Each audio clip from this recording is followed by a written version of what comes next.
Okay, for this exercise, multiplying radicals, we make use of this law that we have discussed before. If n is even, we don't allow x and y to be negative. But if n is odd, x and y can be any real number.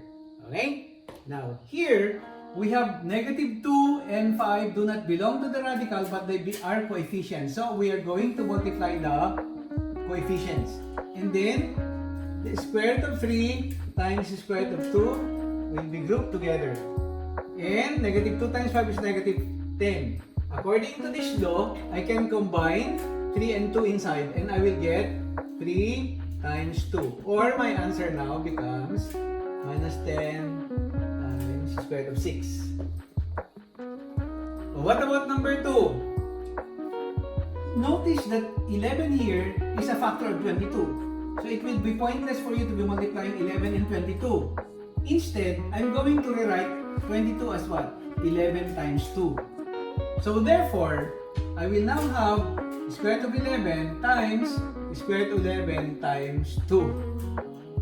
Again, following this, I will now have here 11 times 11 will now be 11 squared and then times 2. According to our law number 1, nth root of 11 to the n will now be just 11. Or you just cancel that and we are left with square root of 2 inside.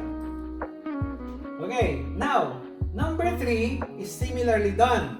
Instead of multiplying 125 and 625, what do you do? You think of a prime base for 125? Okay, notice that 125 can be 5 times 5 times 5. Therefore, this number now can be written as 5 cubed. What about 625? 5 times 5 times 5 times 5 will give me 625. So, or that will be 5 to the 4th. According to this law, they have the same index. I can combine them. 5 cubed times 5 to the 4th. Okay, now look at this radicand here. From law number 1 of exponents, I can add the exponents. I can get 5 to the 7. 3 plus 4 is 7. But 5 to the 7 has to be rewritten so that one of the factors is a perfect square. And that would not be difficult to spot because I can write that as 5 to the 6 times 5 to the 1. So that 6 divided by 2 here now will be a 3. So 5 now will be raised to the 3 and then you are left with still 5 inside. So 5 times 5 times 5 will give me 125 square root of 5. Okay, now what does this mean?